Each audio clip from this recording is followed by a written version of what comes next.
तो भाई लोग कैसे हो। आज मैं आप लोग के सामने सुपर कमांडो ध्रुव और डोगा की स्टोरी लेके आया हूँ। निशाचर। चलिए कहानी स्टार्ट करते हैं। सत्य और असत्य की, पाप और पुण्य की, अच्छाई और बुराई की, धर्म और अधर्म की, न्याय और अन्याय की लड़ाई हमेशा से चलती आई है और शायद हमेशा चलती रहेगी। परंतु इस लड़ाई में पलड़ा किसका भारी रहेगा, इसका निर्णय करता है मनुष्य का विश्वास। जब मनुष्य का यकीन भगवान पर से, सत्य पर से और अच्छाई पर से उठने लगता है तो असुरी शक्तियाँ के प्रभाव के दायरा बढ़ने लगता है। संसार में जितनी घृणा, पाप और हिंसा बढ़ती है उतना ही कमज़ोर होते जाते हैं देवता और उतनी ही शक्तिशाली होते जाते हैं रात के अंधेरे में विचरण करने वाले असुर यानी निशाचर। लड़ो और लड़ो, तुम दोनों जितनी क्रूरता से लड़ोगे, अपने दिलों में जितनी नफरत पैदा करोगे, उतना ही शक्तिशाली होता जाएगा निशाचर और फिर घृणा और क्रूरता से भरी इस दुनिया पर राज करेगा। लड़ो। मुंबई, माया नगरी मुंबई, जहाँ किस्मत मिट्टी छूने वालों को सोने से लाद देती है, यहाँ पर राज करते हैं किस्मत, मेहनत और माफिया। तूने इस इलाके के दुकान वालों को हफ्ता देने के खिलाफ भड़काया है डेविड, इसलिए यह हफ्ता तेरी जिंदगी का आखिरी हफ्ता है। इन इलाकों में दहशत का बोझ आह तक को दबा देता है। जुबानें लकड़ी की हो जाती है और दिल पत्थर के। आंखों में आंसू आंख से बाहर आने से घबराते हैं और इंसान को एहसास होता है कि उसकी हैसियत नाली में रेंगने वाले कीड़े से ज़्यादा और कुछ नहीं है। देखो देखो अपने नेता को, तुम्हारी आवाज़ बना फिरता था ना ये, आज इसके अपने गले में आवाज़ बाकी नहीं बची है। कुत्ते की मौत मारा गया ये, लेकिन अभी इसको सज़ा भुगतना बाकी है। यह मर तो गया है पर इसका जनाजा नहीं उठेगा इसका जनाजा, और जो इसका जनाजा उठाएगा वो पहले अपना जनाजा उठवाने की तैयारी कर ले।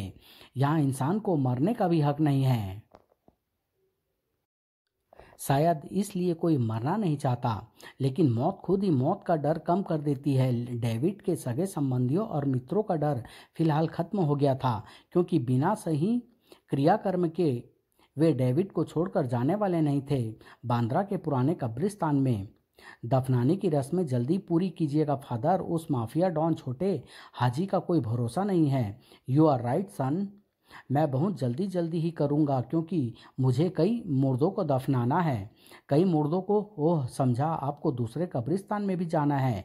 नहीं, सारे मुर्दे यहीं दफनाए जाएंगे। मैं फादा नहीं, छोटे हाजी का आदमी हूँ। हमें मालूम था कि तुम लोग हमारी चेतावनी को धमकी मानोगे, इसलिए हम तुमको ऐसी मिसाल बनाएंगे जिसे देखकर लोग हफ्ता तो क्या, डेली पैसे देने शुरू कर देंगे। कूद, इस कब्र में कूद। अगर जगह बची तो डेविड को भी डाल देंगे। जगह नहीं बचेगी फादर, क्योंकि इससे पहले तू कूदेगा और फिर तेरा पिल्ला, इसके बाद इसमें जगह नहीं बचेगी। आह, तू तू तो ताबूत उठाने वाले लोगों में से ही एक है, लेकिन तेरे पास बंदूक? कौन है तू? मैं वह हूँ जिसे देखकर तुम जैसे लोग तुरंत पहचान जाते हैं, क्योंकि तुम लोग कुत्ते हो और मेरी शक्ल कुत्ते जैसी है। डोगा? हाँ डोगा, मैं इंसानों को फाड़ खाने वाले भेड़िए से बहुत नफरत करता हूँ, लेकिन उससे भी ज़्यादा नफरत तुम जैसे लोगों से करता हूँ जो इंसान का खून आहिस्ता आहिस्ता चूसते हैं, धीरे धीरे मारते हैं इंसान को। तड़ाक! छोटे हाजी के पीछे तो मैं बहुत दिनों से था, पर यह पता नहीं चल रहा था कि वह आखिर रहता कहाँ है। अब ये बात तुम लोग मुझे बताओगे? ज़रूर बताएंगे, अगर तू जिंदा बचा तो ज़रूर बताएंगे। पता तो लगाऊंगा ही, चाहे इसके लिए मुझे तुम लोगों की उंगलियां तोड़नी पड़े या नाखून उखड़वाने पड़े। ट्रिगर पर दबी उंगली पल भर के लिए ढीली हुई, गोलियां रुकी और इसी पर डोगा की गन गरज उठी। सिर्फ एक बार गरजी। निशाना गजब का था। डोगा की गोली उस गुंडे की बंदूक की नाल में घुसती चली गई। मैगजीन एक धमाके के साथ फट पड़ी और साथ ही साथ बंदूक के भी जोड़ खुलते चले गए। अगले ही पल वह डोगा की गिरफ्त में था। बता, पहले तेरी उंगलियां तोड़ूं या तेरा दाहिना हाथ के कंधे से उखाड़ दूं? कसम ले लो डोगा, हमको नहीं पता कि छोटा हाजी कहाँ मिलेगा। सच। प्रतिवाद का धीमा सा स्वर उभरते ही उस गुंडे के बाजू और कंधे के बीच के जोड़ खुल गए। वातावरण एक न रुकने वाली चीख से कांपने लगा। अंधेरी होती रात में डोगा की क्रूरता, घृणा और चीखते गुंडों की दर्द भरी कराहें और आर्तनाद की तरंगे तैरने लगी और हवा में बुराई फैलाने लगी। रात के अंधेरे में पलने वाले पाप अंधेरे को और गहरा करने लगे और ताजी खुदी कब्र में मिट्टी के गर्त में दबी नजर आ रही उंगलियां हरकत करने लगी। पूरा मुंबई यह बात जानता था कि जब डोगा अपराधियों की जुबान खुलवाने पर उतर आता है तो दया भी दया की भीख मांगती नजर आती है। बोल, जुबान खोलेगा या हमेशा के लिए बंद करवाएगा? बताता हूँ। वह बोखला, वह भाईखला के कोली पाड़ा। बस डोगा, बुरा सुनना पाप है और इस पाप की सजा तो तुझे मिलनी ही चाहिए। हिंसा और क्रूरता रात के अंधेरे में अपनी तरंगे फैलाते जा रहे थे और ये तरंगे किसी को जीवन प्रदान कर रही थी। अगर ये लड़ाई यहीं रुक जाती, अगर डोगा दोनों गुंडों को जल्दी काबू में कर लेता, अगर डोगा के साथ ताबूत लेकर आए लोग भाग जाने के बजाय रुक कर डोगा की मदद करते, अगर इनमें से एक भी संभावना पूरी हो जाती, तो यह दुनिया, जो अगर स्वर्ग जैसी नहीं है तो कम से कम नरक जैसी न बन जाती। लेकिन होनी को यही मंजूर था तो उसे टाल कौन सकता था? वैसे तो एक कब्र खुदी हुई है, पर वह डेविड के नाम की कब्र है। खोदो, दोनों के लिए कब्र खोदो। ले फावड़ा। तभी तनी बंदूक के सामने बहस करने का तो सवाल ही नहीं था और लगभग 15 मिनट बाद दोनों के धड़ मिट्टी में दबे हुए थे। तो तुमने हमको गर्दन तक क्यों दबाया है? क्या क्या करना चाहते हो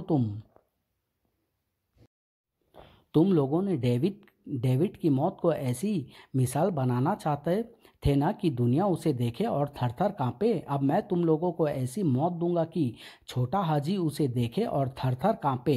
अल्ट्रासोनिक सिटी की बेआवाज गूंज वातावरण में तैरी और कब्रिस्तान के पास घूम रहे आवारा कुत्ते लपक आए। आओ दोस्तों, देखो, मैंने तुम्हारे लिए डिनर परोस कर रखा है, जाओ खा लो।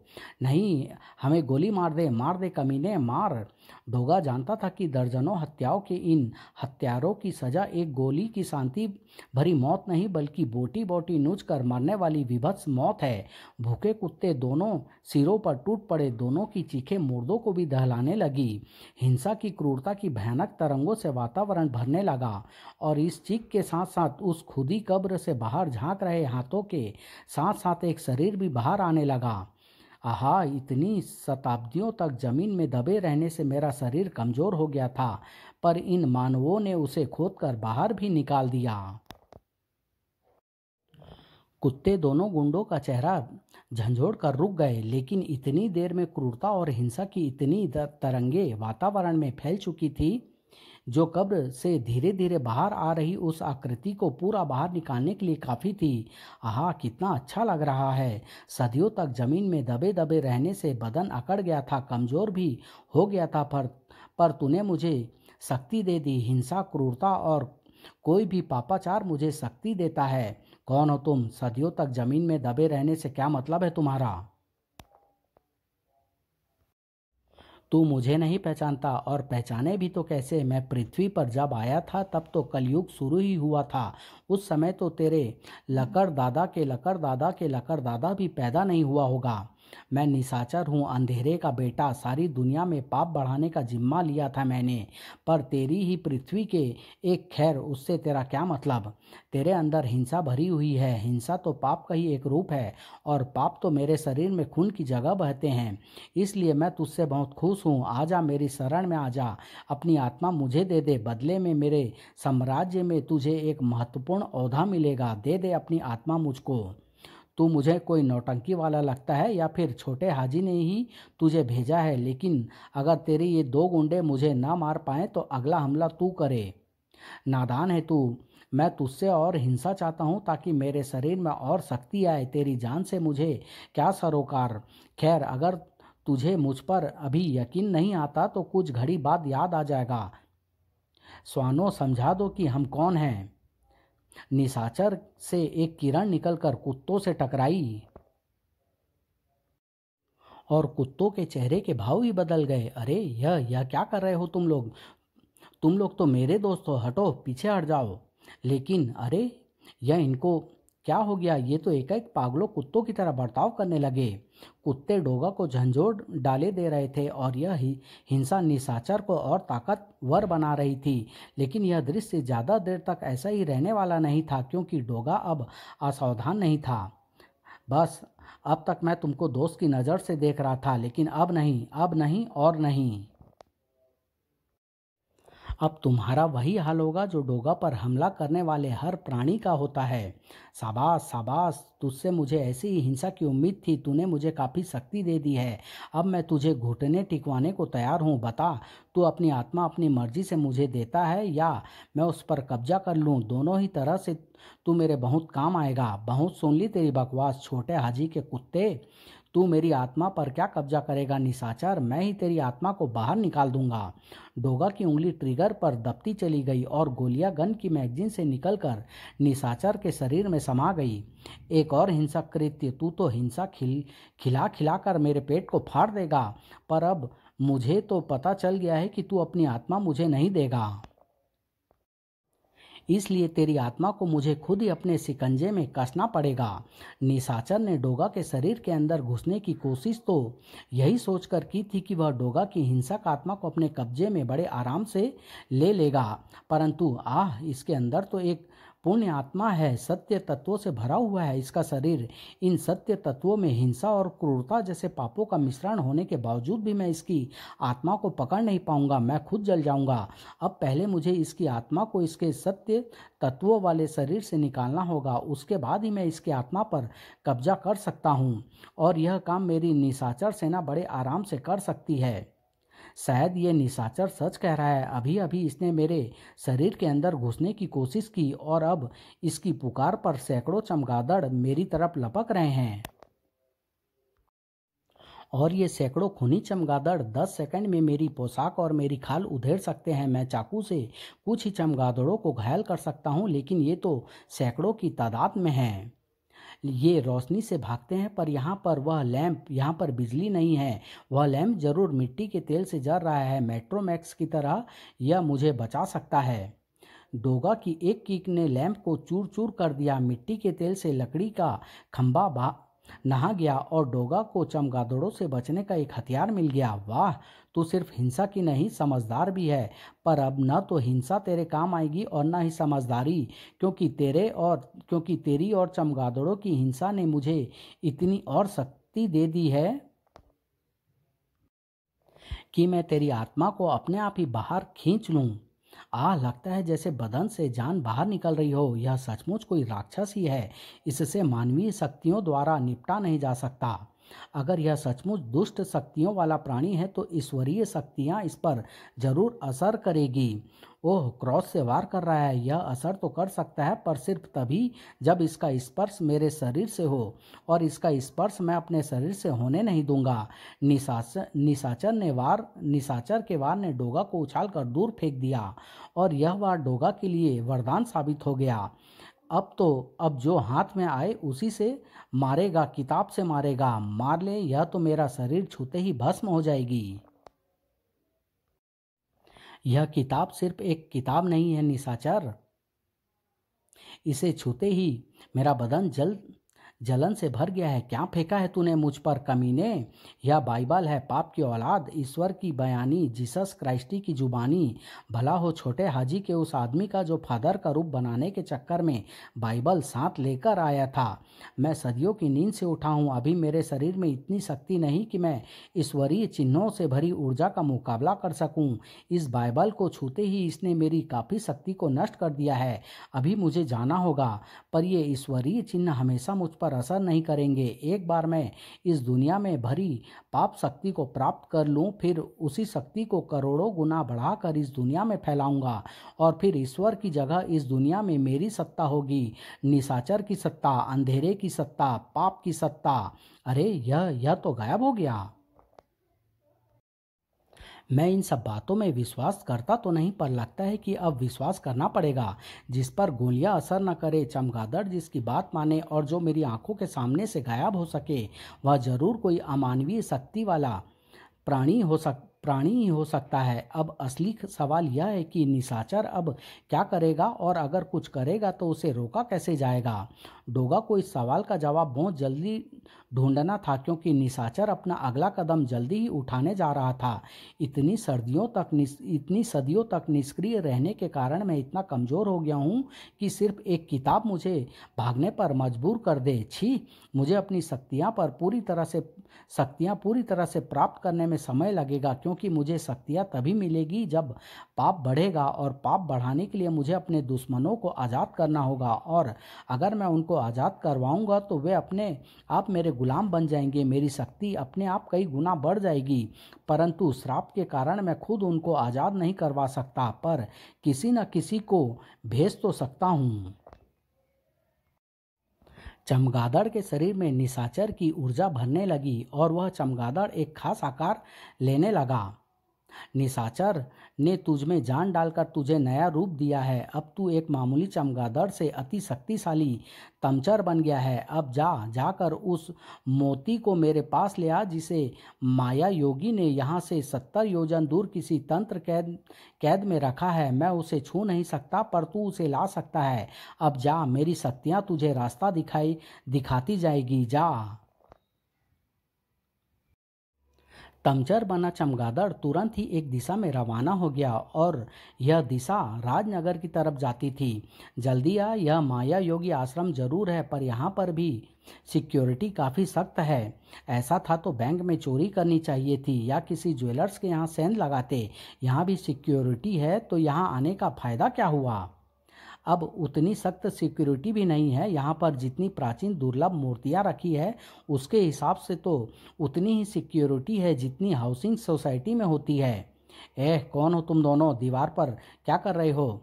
अंधेरे में उस साधु को पता ही नहीं चला कि किस चीज़ ने उसके जबड़े को लुगदी में बदल दिया।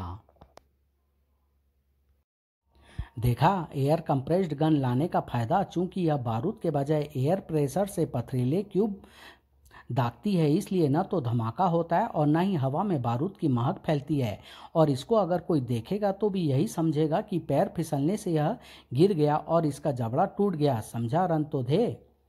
आहा, अब यह एयर कंप्रेसर गन के कसीदे पढ़ना छोड़ और बता कि वह मूर्तियाँ कहाँ रखी है। इधर है, रास्ता ढूंढना मेरा काम था, पर साधना स्थल का ताला खोलना तेरा काम है। टीम वर्क क्या समझा। समझा बांके, समझा। ताला तो समझ की उंगली लगाई और खुला। रंतोथा बड़बोला नहीं बन रहा था। ताला सचमुच एक झटके में ही खुल गया था। अंदर वही खजाना था जिसकी तलाश में बांके और रंतोधे माया योगी आश्रम में आए थे। वाह, हजारों साल पुरानी दुर्लभ मूर्तियाँ खुले में पड़ी है। जय भगवान, जय भगवान। अरे जय बाद में बोल लेना, पहले उठाकर झोले में तो भर ले। लेकिन इससे पहले कि वे मूर्तियों की तरफ बढ़ते, अबे बांके, उधर देख, वह काला मोती कैसा है जो उस यंत्र के अंदर रखा है। सुना तो है कि काला मोती बहुत दुर्लभ और कीमती होता है। अरे कुछ दाम तो होगा ही होगा ना इसका, और एक मोती और उठाने में क्या जाता है, उठा ले। रणधोधे ने मोती उठाने को हाथ बढ़ाया और वह चीख उठा। आह बांके, मेरा हाथ किसी ने पकड़ लिया है। करंट सा लग रहा है मुझको। बेचारे, बचा रे मुझको, बचा रे। बांके, तुमको नहीं बचा पाएगा। जो भी दुष्ट स्वभाव वाला व्यक्ति इसे छुएगा उसका यही हाल होगा। कौन कौन है तू। बचा मेरे दोस्त को, वरना छाती के पिंजर में छिपा तेरा दिल बाहर आकर धड़कने लगेगा। मैं कौन हूँ पूछना तो मुझे चाहिए कि तुम कौन हो, पर पहले मैं जवाब देता हूँ। मैं दया योगी हूँ, इस आश्रम के संस्थापक, माया योगी की 100वीं पीढ़ी का वंशज। और तेरा दोस्त उस शिकंजे से कभी छूट नहीं पाएगा, क्योंकि उसने उस चीज को छू लिया है जिस पर किसी भी बुराई को पकड़ सकने का कवच चढ़ा हुआ है। तुम्हारा दोस्त अब तभी छूटेगा जब पुलिस आएगी। पुलिस पुलिस बांके और रणधोधे को पकड़ने नहीं, बल्कि तुम्हारी लाश उठाने आएगी योगी। कंप्रेस्ड एयर गन का वार निश्चित तौर से दया योगी की छाती को फाड़कर दिल को बाहर निकाल लेता। अगर वह पत्थर छाती तक पहुंच पाता तो। ध्रुव, आह, तेरे पास हमको भूखा मारने के अलावा और कोई काम नहीं है क्या? जहाँ देखो वहाँ पहुँच जाता है। मेरे रास्ते से हट जा वरना तुझे अपनी जान देनी पड़ेगी। दुष्ट आदमी पैसे की कमी के कारण नहीं बल्कि अपने लालच के कारण भूखे मरते हैं। और रही जान की बात तो उसे लेने की कोशिश करके देख ले। मैं जानता हूँ कि तू गोलियों की बौछार से भी बच लेता है, फिर ये पत्थर क्या चीज़ है? नहीं, मैं तुझ पर पत्थरों से वार नहीं करूँगा, मैं तुझ पर कंप्रेस्ड एयर का वार करूँगा, वायु के तेज दबाव वाले जेट का। अगर ध्रुव उस वायु को देख पाता तो शायद बचने की कोशिश भी करता, लेकिन हवा को कौन देख पाया है? हवा का धक्का तो काफी तेज है। मैं इसके वार को देख तो नहीं सकता, पर वार की दिशा का अंदाजा तो लगा ही सकता हूँ। लगातार निकल रहे वायु जेट से ध्रुव तो बचने लगा, लेकिन वायु जेट दूसरी चीजों को हवा में इधर उधर उछालने लगा। ध्रुव के चकराते सिर के कारण उसकी गति कुछ पल के लिए थमी और इस बार वायु जेट का वार वह नहीं बचा पाया। उसका शरीर हवा में उड़ता हुआ बाहर लॉन में आ गिरा। यह बांके तो ट्रिगर पर से उंगली उठा ही नहीं रहा है। हवा का तेज जेट लगातार छोड़ता ही जा रहा है। मैं इसकी उंगली हटने का इंतजार नहीं कर सकता। कुछ और सोचना होगा, पर क्या? एक रास्ता समझ में आ तो रहा है। अगले ही पल ध्रुव हाथ में पानी पटाने वाले होज पाइप लेकर बांके की तरफ लपक रहा था। अच्छा, तो अब तू पाइप से मुझे बांधेगा? आजा, बांध ले, मैं तुझे पहले ही उड़ा। अरे, ध्रुव वायु जेट की दिशा पहले से ही भांपकर झुक चुका था और पाइप का एक छोर गन की नाली में घुस चुका था। नतीजा लगभग तुरंत ही सामने आ गया। पाइप के दूसरे छोर से निकले वायु जेट ने बांके को हवा में ही उड़ा दिया और इससे पहले कि वह संभल पाता ध्रुव ने उसके होश उड़ा दिए और फिर वह साधना स्थल पर जा पहुंचा। ये रही आपकी मूर्तियां स्वामी जी, पर इस दूसरे गुंडे का हाथ कैसे फंस गया है? मुझे तो कहीं कोई शिकंजा नजर नहीं आ रहा। शिकंजा है ध्रुव, अच्छाई का बुराई पर कसा शिकंजा। यहाँ फंसा कैसे यह तो बाद में बताऊंगा, पहले इसको छुड़ा तो लो। तुम सिर्फ इसके कंधे पर हाथ रख दो, यह छूट जाएगा। आश्चर्यचकित ध्रुव द्वारा कंधे पर हाथ रखते ही रणतोधा छूट तो गया, पर छूटते ही कोने में फंसे चूहे की तरह हमला कर बैठा। धन्यवाद धन्यवाद, मुझे तुमको घूंसा मारने का बड़ा मन कर रहा था। अगर तुम मुझ पर हमला नहीं करते तो यह आस मन में ही रह जाती। थैंक यू भाई, थैंक यू। बांके की तरह रणतोधा भी अपने होश कायम नहीं रख पाया। इन दोनों का प्लान तो असफल हो गया स्वामी जी। भला हो उस चिड़िया का जिसने आपके आश्रम के एक साधु पर हमला होते देखकर मुझ तक इस घटना की सूचना पहुंचा दी थी। आपकी उलझन तो दूर हो गई, अब मेरी उलझन भी सुलझा दीजिए। इस गुंडे का हाथ कैसे फंस गया था और कंधे पर मेरे हाथ रखते ही वह छूट कैसे गया? क्योंकि तुम्हारा स्पर्श होते ही इस गुंडे के शरीर में भी तुम्हारा सत्य प्रभावित होने लगा था ध्रुव, और इस सत्य को पहचान कर इसके हाथ पर कसा शिकंजा खुल गया। यह गुंडा इस काले मोती पर लगे सत्य कवच के शिकंजे में फंस गया था ध्रुव। इस मोती पर सत्य कवच मेरे पूर्वज माया योगी ने चढ़ाया था और इसी मोती के कारण ही इस आश्रम का निर्माण किया था, जो समय बीतने के साथ साथ इतना विशाल आश्रम बन गया है। पर इस मोती पर सत्य कवच क्यों चढ़ाना पड़ा? क्या है इस काले मोती में? बहुत पुरानी बात है ध्रुव, लगभग 3500 वर्ष पुरानी। दुनिया वालों के दिल में धर्म पर से आस्था घटती जा रही थी। पाप धीरे धीरे पनप रहा था। इंसान के शरीर में देवीय गुण भी होते हैं और असुरी गुण भी। उस वक्त देवीय गुण दब रहे थे और आसुरी गुण बलवान हो रहे थे, और इंसानों के दिल में पनपता इतना सा पाप काफी था उस काली शक्ति को अस्तित्व में लाने के लिए, जिसका नाम था निशाचर। निशाचर, हाँ निशाचर, जिसमें पापों को सोखने की और फिर उनको कई गुना बढ़ाकर संसार में फिर से फैलाने की शक्ति थी। पूरी दुनिया में पाप बढ़ने लगा। पूरे संसार में लड़ाई और हमलों की वारदातें बढ़नी शुरू हो गई।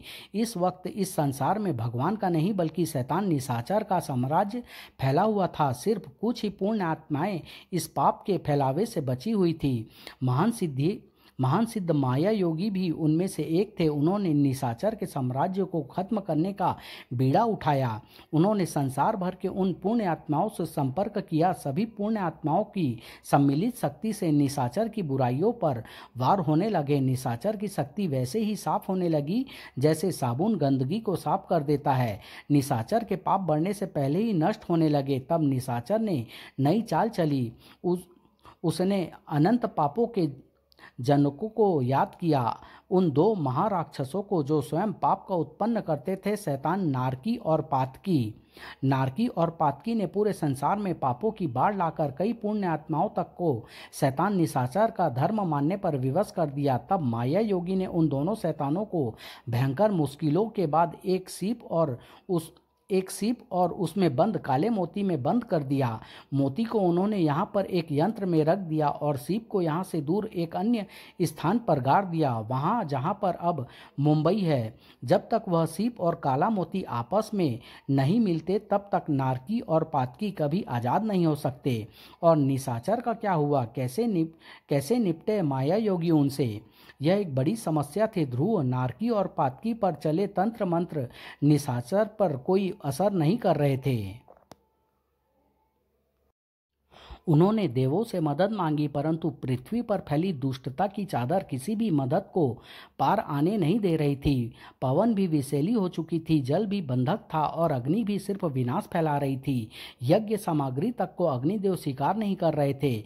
बस एक ही चीज बची थी जो माया योगी की सहायता कर सकती थी, और वह थी दया योगी की जुबान बीच में ही थम गई, क्योंकि जो जीव साधना स्थल में आधमका था, उसे देखकर किसी की भी जुबान जड़ हो जाती। हे भगवान, यह क्या है?